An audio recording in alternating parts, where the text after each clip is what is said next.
Now, what Ben didn't know to tell you is that I'm a licensed professional counselor, licensed marriage and family therapist, and that may not impress you at all, but here's what that means to me, is that I've spent the last 20 years sitting across from people whose lives were completely jacked up, trying to help them get unjacked. I've spent the last 20 years sitting across from people who were being dominated by the things that they themselves were designed to dominate. I don't know if you know this or not, but this whole thing about Christianity is not about us trying to act good and not act bad. You and I were designed to take dominion over the entire universe. God created us for the sole purpose of being His representatives, to be the ones who rule and reign alongside of Him. So it's not just a question of are we acting right and are we staying away from bad things? Are we learning how to take control of the universe? And what I've watched over the years is I've watched people not knowing how to do that. Instead, they end up with the universe taking control of them. Now, it's usually not the universe, it's usually a part of the universe. It's their appetites, it's their drives, it's their desires. And what happens is those things that we're supposed to rule over suddenly turn over and they rule over us. And suddenly, instead of being the people who take control of the universe, we get trapped. We're stuck. It's why we call what we do freedom ministry. Now, for some of you, and you may not have even thought about this because this doesn't sound like a talk on sex yet, but for some of you, what I talk about tonight may save your life. That may sound a little extreme, but let me at least say this. It may save the kind of life that you're hoping to have. Because I sat across from people who said this to me: this is not how I thought it would turn out. This is not what I thought my marriage, my family, my future, this is not what I thought my life would be like. And it started at a point in their lives where they didn't understand their created purpose and how they could begin to take control of the universe by taking control first of their own hearts. And so this talk tonight, though we're going to talk specifically about sex, one of the things you've got to catch on this is the big picture of this whole thing is you and I live in a battle. The entire history of the created world and the universe is about a battle about who's going to be worshiped. Let me bring that down to a level that makes a little more sense, because sometimes we think worship is about who we sing about. The battle is about this: whose nature will cover all of creation? Will it be darkness or will it be light? Well, I know the answer to that question.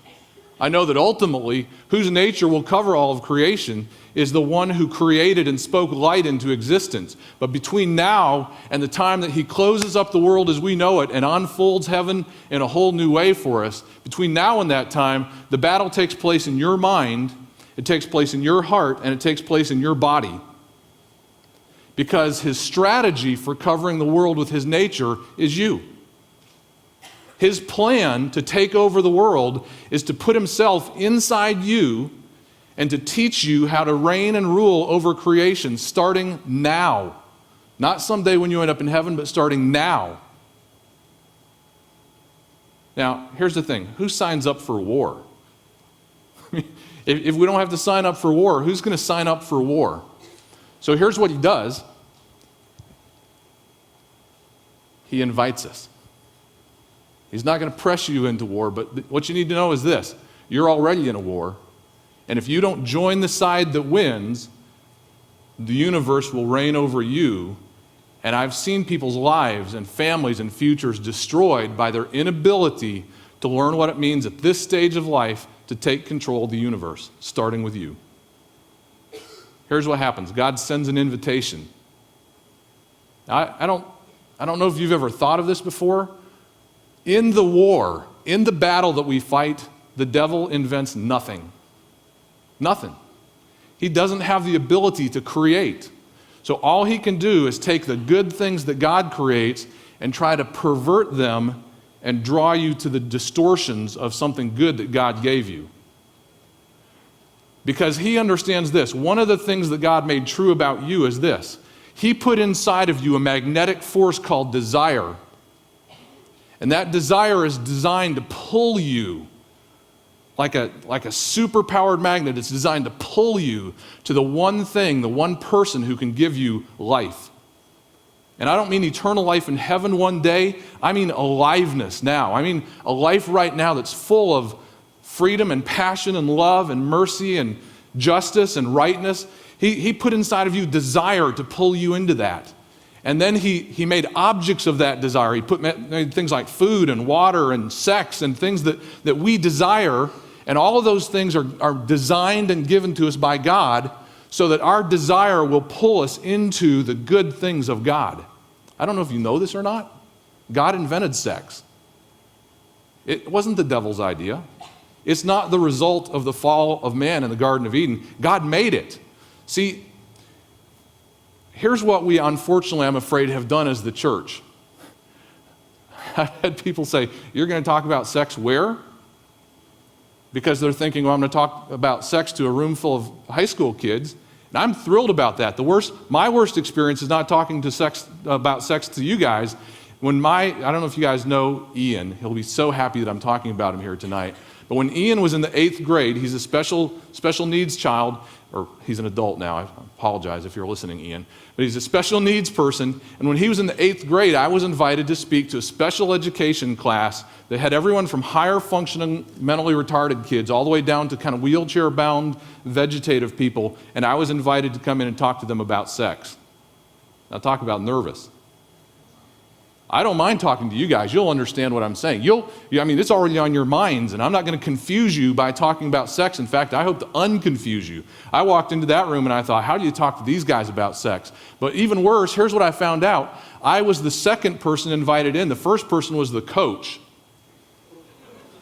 I know. See, you're already on to me. Here's what happened. The coach came in. Here's his approach.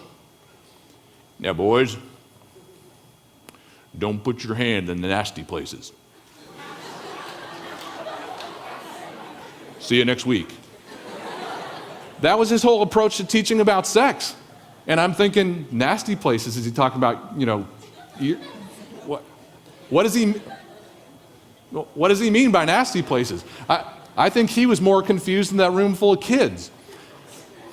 But here's what I'm afraid of. I'm afraid that we as the church have done the same thing. That we as the church have kind of turned our heads away and just said, hey, don't do it. It's nasty. It's bad. Stay away from it. Or we do this. We say, the reason not to have sex is because you'll get pregnant or you'll get a disease. Be afraid. And you go, oh. Or you go, I know how to prevent those things. So what's the big deal?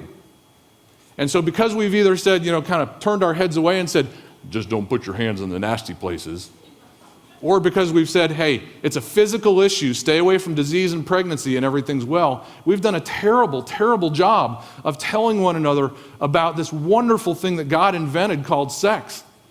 So I know one preacher he says that some married couples, if they're engaged in sexual relations and they look up and Jesus himself is standing at the foot of the bed, the wife might push the husband away and say, hey, he makes me do this. Here's what I believe that Jesus would say in that setting. I think he'd say, enjoy the good gift that I've given you. I thought of this. This was my idea. You do it the way that I designed it. You engage in sex the way that I created it and for the reasons I created it, nothing will be better. So I want to tell you tonight why God made sex and why it's so powerful in your lives and why it's so crucial that we understand this, because if we don't understand why something exists, we may use it for the wrong things. Listen carefully. Romans chapter 1, verse 20. It's one of the coolest verses you'll ever find because it talks about everything you know in a single verse. Here's my paraphrase of what it says. The invisible nature of God is demonstrated in the visible creation. And what Paul's saying is he's talking to a bunch of people who would say something like this, well, we didn't really have a chance to know about God. And he says to them this, no, you don't understand. You can know about God if you just look at the stuff he made. So if you want to know, God is up here thinking this, I want them to know how huge I am. And so he makes mountain ranges. And he lets us sit at the foot of mountain ranges where we can't even take in the entire thing. And he says, that's huge. I'm huger. God wants us to know how vast, how unending he is, so he creates oceans so that we come and stand at the edge of the oceans and we look, and as far as we can see in any direction, left, right, and straight ahead, there's no end to what we see, and we go, oh, that's vast. Of course that's what you say, right? That's vast. And he goes, oh, I'm vaster. But see, that's all the big stuff. What we don't even realize is, what if God wants to say this? I'm so absolutely invested in the details, the little details of your life. Every little thing. So I'm going to invent DNA. The little things that make up your cells, that make you human beings. I'm going to invent that, and it's another thing that expresses that God's not just huge and vast, but God is also in the little details of your life. All the way down to the cells of your body. He's in all those things. And it's like he's up there drawing pictures of himself, flinging them down to you and I so we can pick it up and go, oh, that's God. And the design is when we see how huge and how vast and how invested he is in the details, the desire that he planted in us will draw us to him like a magnet. So the pictures aren't just images, they're ways we can experience him that he's given us on earth so we can not only see what he's like, but we can feel what he's like. I sat at an altar one Wednesday night at a church in another town, and a young man about 21 years old comes up to me and he says this. He said, Bob, how do I know when I've found the one? And I looked at his face and he'd found her. I'm telling you. He just had kind of that, how do I know when I've found the one? And I think his leg was kind of shaking a little bit. And I was like, here's the thing. We talked a little bit about kind of some ways to recognize God's voice and God's draw in relationships. But I said, here's what I said to him. I said, here's the beautiful thing, Steve. The beautiful thing is you feel right now, because here's what he said. He said, I think about her all the time. When I'm not with her, I'm thinking about being with her. When I am with her, I'm thinking about being with her more. When we're about to get together, I think about how I feel when I'm with her. And he just couldn't, he's just... And I said, here's the beautiful thing, Steve. You feel right now the way God feels about us all the time. It's a picture in his guts of what God feels about his bride, you and I. His desire, his appetite, he's drawn to us more than we're drawn to him. And he gives us this thing called love and relationships and covenant and marriage and sex to say, I don't want you to see what I look like. I want you to know what I feel like. Now listen, God's favorite picture in the entire Bible of what it's like to be God is marriage. He mentions it again and again and again. Here's why. Go all the way back to the creation of man. And he drops Adam on the earth, and here's what he says. I'm going to make him in my own image. He threw a picture down to earth of what he looks like. Then he goes on in the next verse in Genesis to say, in our image we will make them, male and female. Now, I don't know if you've thought about this before. Adam was alone for a while before Eve came along. Have you thought about that? So here's Adam walking around the garden. And here's my question to you. Where's Eve at that time? She's in here, right? Adam is carrying around the full capacity, the full nature of who God is and what he's like. And in him, I don't know if you knew this or not, but some of the Old Testament names of God are masculine and some of them are feminine. So when God creates Adam in his image, he's got in his nature at that point in time, he's got all of the attributes of God in one soul, in one nephesh, in a soul. And when God reaches into Adam and pulls out Eve,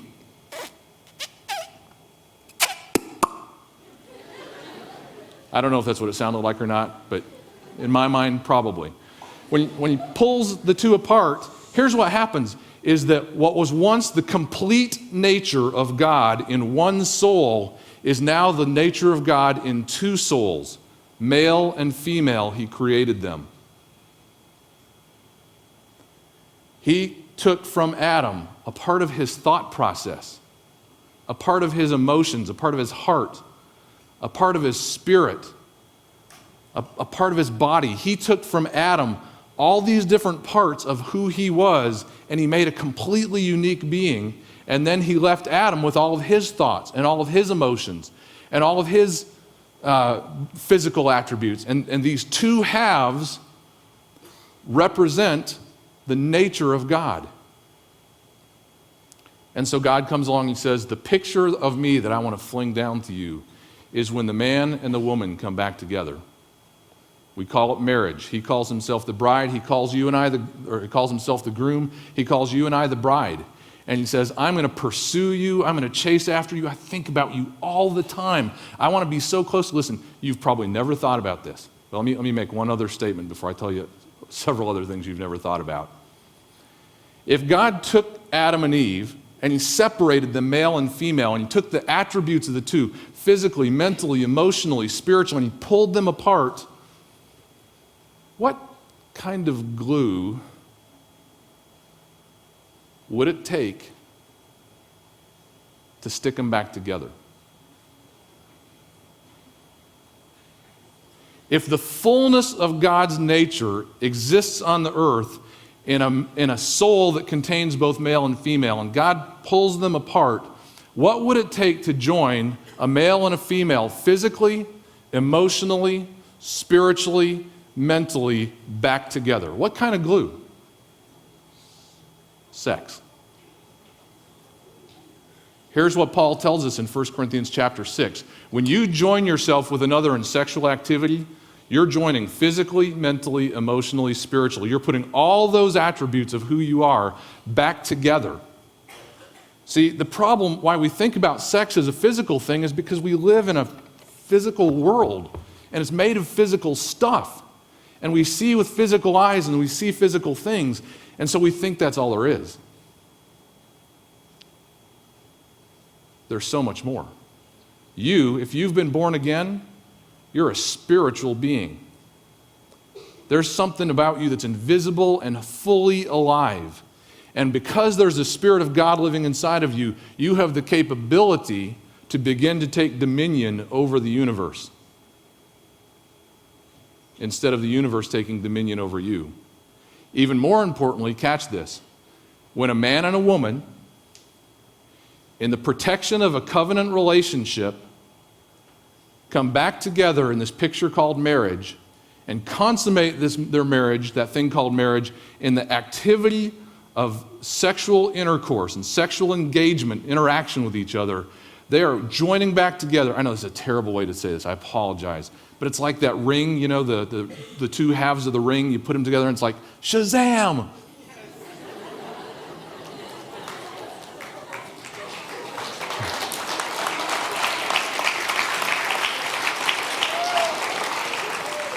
I'm so sorry I just said that.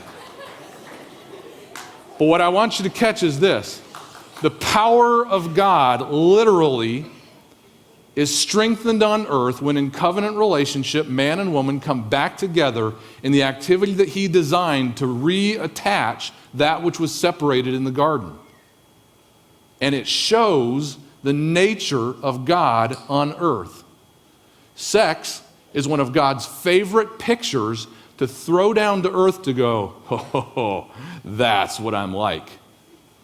See, if you were born again, listen very carefully. If you were born again, here's how it happened. You, the bride, had the groom enter into you and produce new life. Right?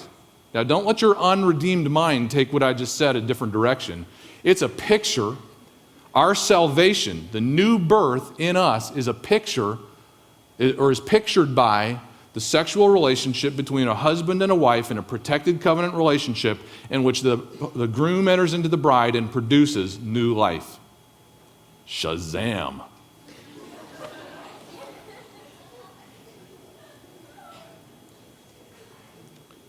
Does everybody understand that God takes pictures and he throws them down here to say, this is what I'm like? And I'm going to tell you that the top of the list, his favorite picture to throw down here, is the marriage relationship And at the center of that picture is the sexual relationship between a husband and wife, in which the power of God is not just shown to your eyes, but you experience the passion, the intensity. Listen, the nature of God, primary to the nature of God, is that he's a two become one, covenant-making God who joins himself with human beings and makes us new by joining himself with ourself and making us a single soul. And he throws the picture of sex down and says, you try. And we look at it and go, I think I'm going to use it the way I want to use it. And he's going, careful. There's great power in that picture. Be careful. There's great power in that picture. Satan takes the pictures that God throws, tries to intercept them between when he throws it down here and when you pick it up, and he takes black markers and puts mustaches and black teeth and covers up the eye, puts a little eye patch, and then he shows the picture to you and says, that's what God's like. And we go, don't want anything to do with that. Because it's not an accurate picture of God. Satan wants to take God's favorite picture. It's like this. You've met somebody on the internet, and you go, hey, what do you look like? And so they, take a picture of themselves on their MacBook, and here's a smiling picture, and they send it over to you, and you look at it and you go, ooh, I think I'd like to meet you. But what if their mom got a hold of the picture from the time they sent it before they got it to you, and she took the picture and did that thing where it kind of, twists her mouth like this and turns her nose like this. So by the time it arrives on your computer, you get this picture of this person you've been conversing with, and it looks like, you go, well, it's been nice talking to you. See you later. Because the image has been distorted, our attraction is distorted. Satan takes the image of sexuality and all of our history and culture to distort what we understand about sex, and he makes it about fun and entertainment and recreation and pleasure and orgasms. Yes, I said that. I'm a trained sex therapist. It doesn't embarrass me. Here's what I want you to catch. Those things are all the outgrowth. It's the fruit of when we get it right. We were designed to take control over the universe and all of the good gifts of the universe. But if we get some things wrong, those gifts start to take control of us and begin to dominate us. And the way that it happens, it doesn't happen all at once. It happens when Satan takes those pictures, those images, marriage and sex and genuine love, and he takes those pictures of attraction and he starts to say, you don't need the protection of a covenant relationship. It's all about physical stuff. You can handle this now. And he takes those pictures and flings down to you and says, yeah, try that. Not only that, but God doesn't want you to have fun. And he's doing everything he can to destroy the image of God and God's favorite picture of himself to keep us from being able to enter into the fullness and the beauty and the majesty of what God gave us when he gave us sexuality and sexual relations. Let's bring this down to ground level for a second. If the point is this, that God took something that's physical, mental, emotional, and spiritual and gave us a glue to stick it back together called sex, you know that glue works whether you mean for it to or not? There's not a condom on this planet that will keep your spirit from being connected to another person's spirit when you engage sexually with them.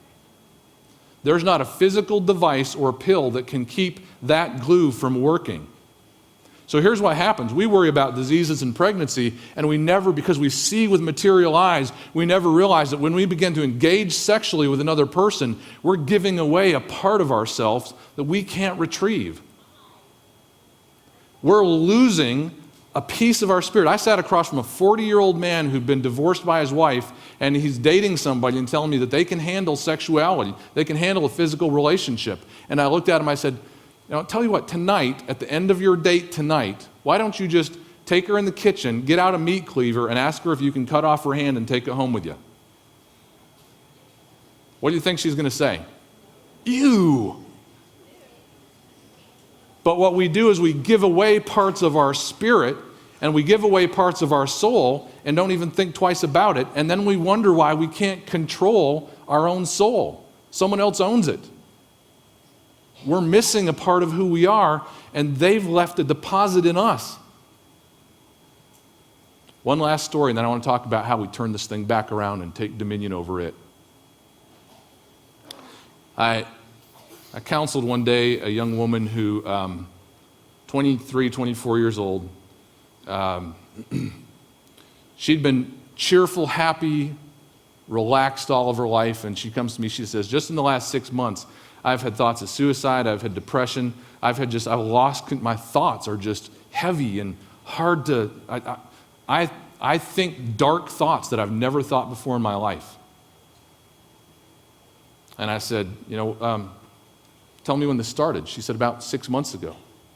I said, what else was going on in your life 6 months ago? She said, well, that's when I was dating Fred, which isn't really his name. Sorry, Fred, if you're in here. I said, tell me about Fred. And she said, well, he's kind of a dark, he's kind of depressive and has struggles with suicidal thoughts and has anxiety. And I said, huh. So you're telling me that you've had no thoughts like that your whole life until you started dating with Fred. I said, don't take this the wrong way, but tell me a little bit about you and Fred's relationship. She said, we never had sex. I said, tell me what you mean by that. She said, well, we made out, we kissed, and we touched each other in some places, but we never had intercourse is what she meant. But here's the thing, sex isn't just about a behavior, it's about a part of you being inflamed that's designed to connect you to the person you'll be connected to forever.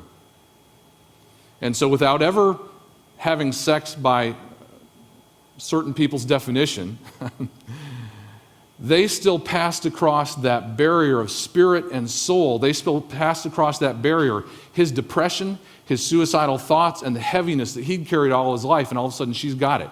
No medical professional is going to tell you that those things are contagious, and they're not STDs. But when you connect your spirit to somebody else, guess what? You get what they got. And you lose some of what you had.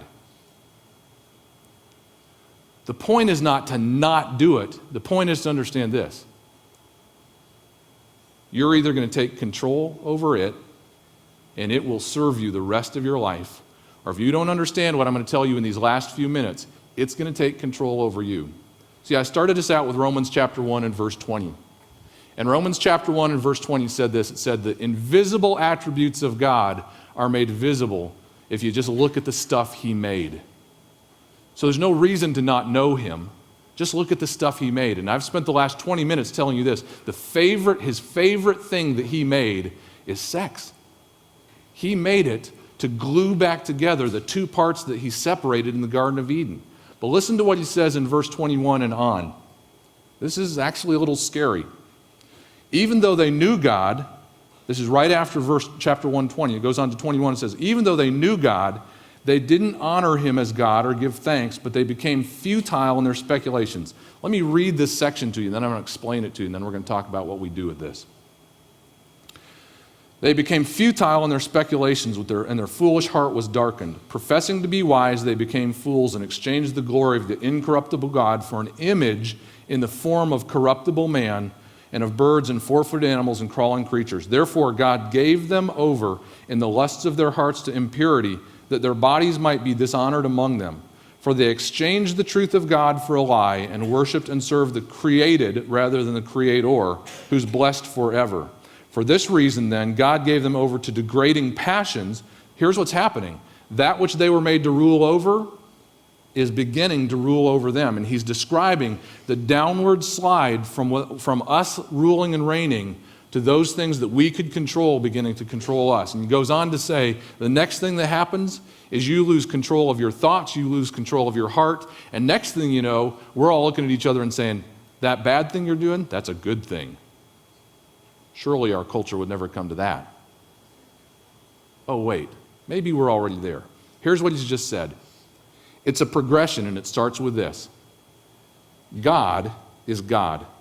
He's the one thing that can give you aliveness, the one thing that can give you passion and reality and connection to a source of aliveness that will never go away.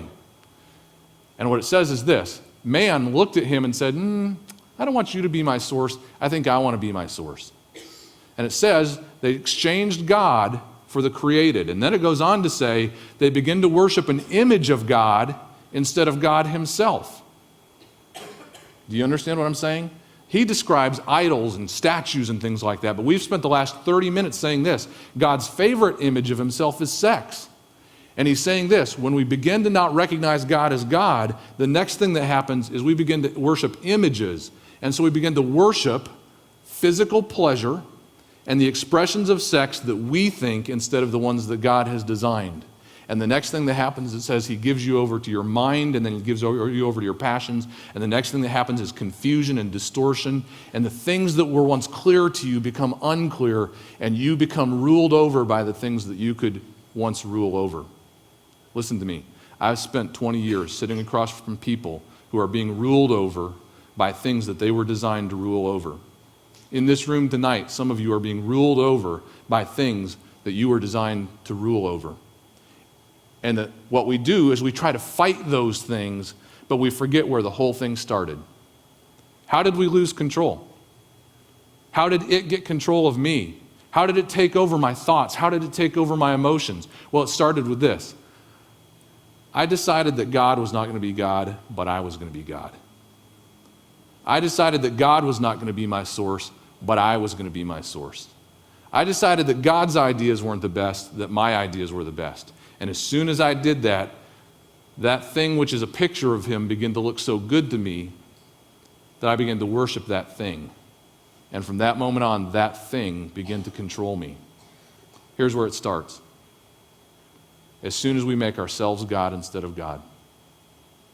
If you're finding that there are things that control you, it's time to go back to the source, back to the root. Here's what I want you to do. Close your eyes for a second.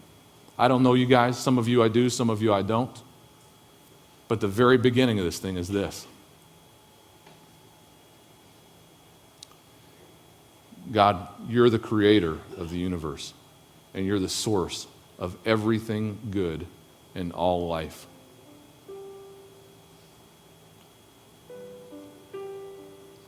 If you sense now that perhaps you've gotten that thing out of order, just tell him this. God, I've made myself the source. I thought my ideas were better than your ideas. I thought I knew better than you did. About life, about friends, about habits. This is not just about sex. This is about who's the source of life. And if you sense at all that he's saying to you right now, you got it backwards. You got it backwards. There's no time like now to say this. God, I'm sorry. I got it backwards. And because I got it backwards, I've been controlled. I've been ruled over by those things that I was made to rule over. I can't beat them. I can't win. But tonight I can do this. I can acknowledge that you're God. I can put you back in your rightful place.